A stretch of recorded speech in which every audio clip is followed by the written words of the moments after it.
We have serious issues in our nation today.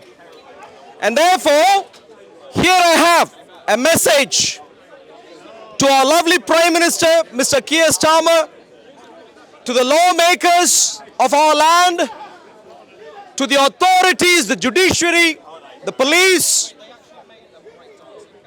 the other people in charge of various different things in our nation, like the teachers, the prison officials, and so on. We have, my dear friends, serious issues in our nation. Of course, as you could see, we have turned our backs to Jesus Christ a long time ago. And that hasn't done us really good. Because we have turned our backs to Jesus many centuries ago, today we have got to a place where Islam is trying to get into our land. Islam is trying to gain a foothold in our land. And we have an urgent problem to deal with, my dear friends. The urgent problem is we need to get Islam banned. And it's high time we get Islam banned. So to the Prime Minister, to the MPs, the lawmakers, may I please bring this very important message. Have we banned Islam yet? If we haven't, why haven't we? It's unbelievable that we haven't had Islam banned yet. Ban the Christians. It's incredible. I mean, you just need to learn or read the Quran for 2 hours Ban Jesus. for you to figure out that Islam is doing no good to our land. Let me give you 2 broad areas of problems because of Islam. On the record, can you state why you're here? Can you tell these people why you're here and do you hate the Muslims? That's a good point. The good question to ask. I am a Christian. I follow my wonderful Savior Jesus Christ, my Lord and my Savior. As a Christian, I've learned to love even those who consider me to be their enemies. Love even at the cost of laying down my own life. I have been asked to love. I've been trained to love. And my Lord Jesus Christ is the best example at love. He said, greater love has no man than to lay down his life for his friend. So I've learned from my precious Lord Jesus Christ that I am supposed to love not just Christians, but I'm also supposed to love every other non-Christian, including Muslims. Muslims are precious as human beings. Human beings are precious.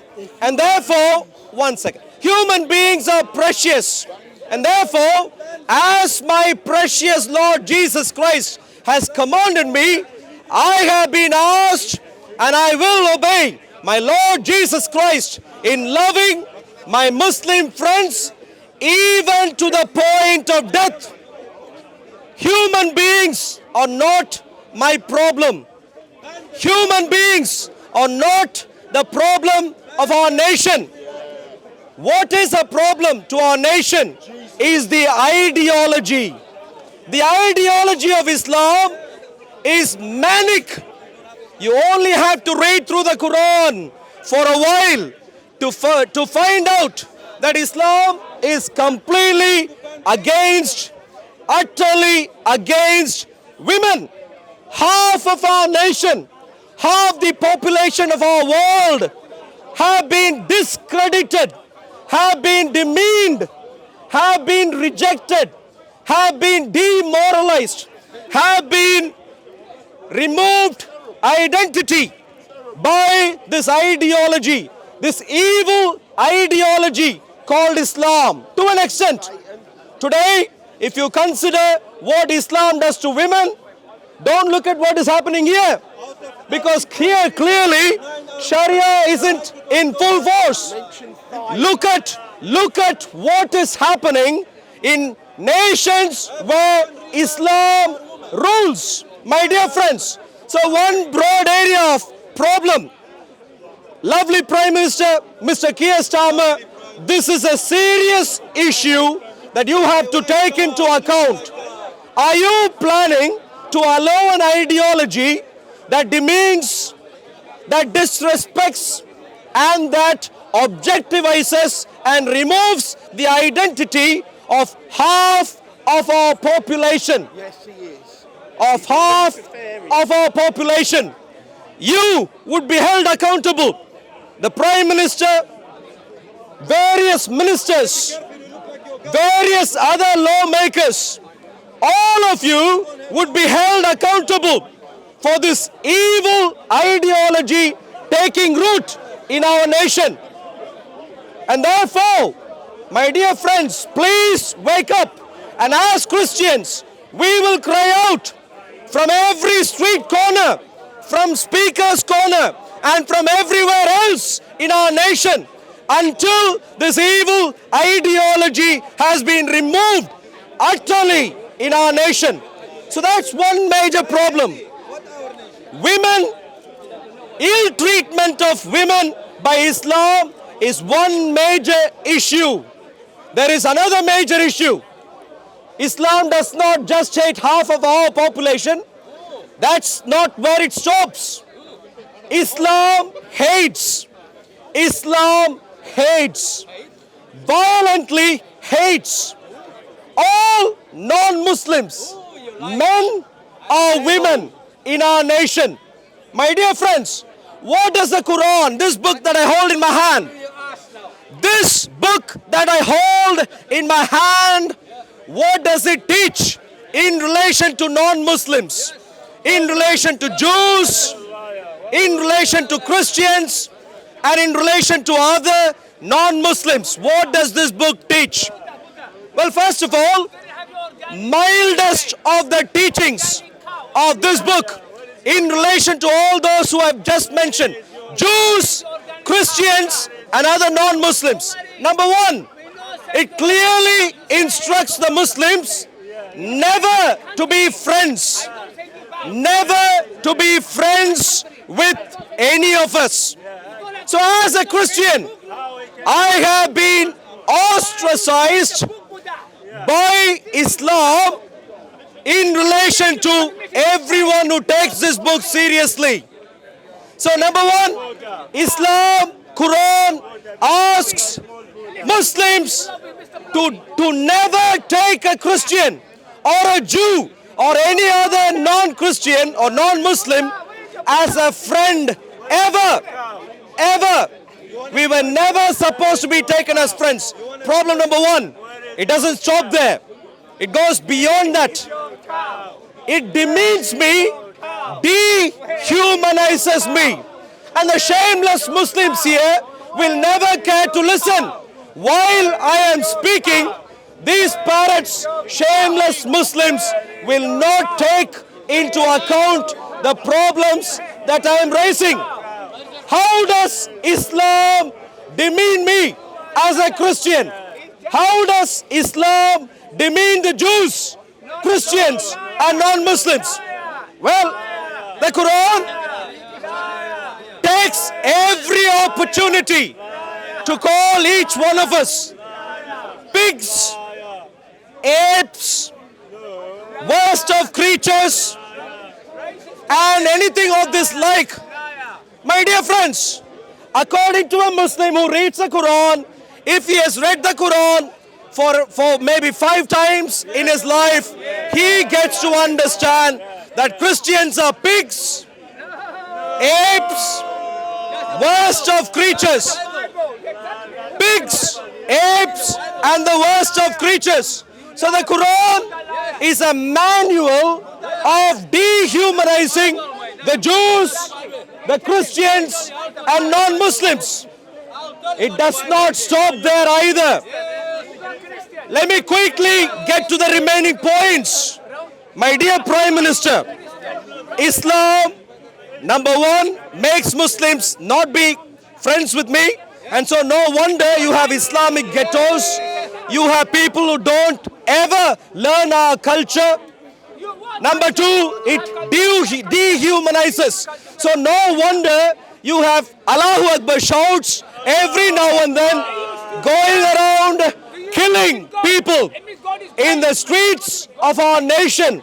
And therefore, time to wake up. It does not stop there either. It goes on and tells Muslims or gives instructions to Muslims precisely as to what should happen beyond that. The Quran instructs Muslims to dispossess the Jews, the Christians and the non-Muslims of every property that we have. What did the Islamic State do? The Islamic State followed the Quran verbatim. When they chased people from Mosul, what did they do? They followed the Quran. And therefore, dear friends, so Islam instructs by monsters who only use religion as a way to demonstrate hatred. Never be Are you someone who is knowledgeable in the Quran, sir? Keep your conversations. Clueless people trying to educate. This is what happens. My dear friends. Good. So, dispossess Christians, Jews and other non-Muslims of our properties. If you are wondering why this hasn't happened yet in our nation to Christians, purely because the gentlemen here haven't got the opportunity. They are waiting desperately for Sharia laws implementation. They are waiting desperately for al-Baghdadi to show up in our nation. When al-Baghdadi shows up in our nation, what would this gentleman do? The gentleman who merely uses his mouth today will begin using other things at his disposal. It is time to wake up, my dear friends. Dispossession of property. Third problem, it does not stop there. The Quran instructs Muslims, any faithful Muslim, to threaten, to curse, to fight, to kill, and to exterminate. Exterminate every Jew, every Christian, and every non-Muslim from our land. These Mickey Mouse Muslims, when al-Baghdadi shows up, they will suddenly become the lions. Today, they are Mickey Mouses or Mickey Mice. The reason that they are Mickey Mice today is not because they care about the law of the land. Not because of that, but because they are aware if they try anything today, it simply will not work. And therefore, my dear friends, don't look at these people and think these are Mickey Mice. What could they do to us? Time is ticking. My dear friends, time, can you see what is happening here? Muslims are clueless, who cannot employ their brains for themselves. And therefore, when al-Baghdadi says, go kill, these gentlemen would say, yes, boss, and will do that. And so, my dear friends, it's time to wake up before it is too late. It is time to wake up.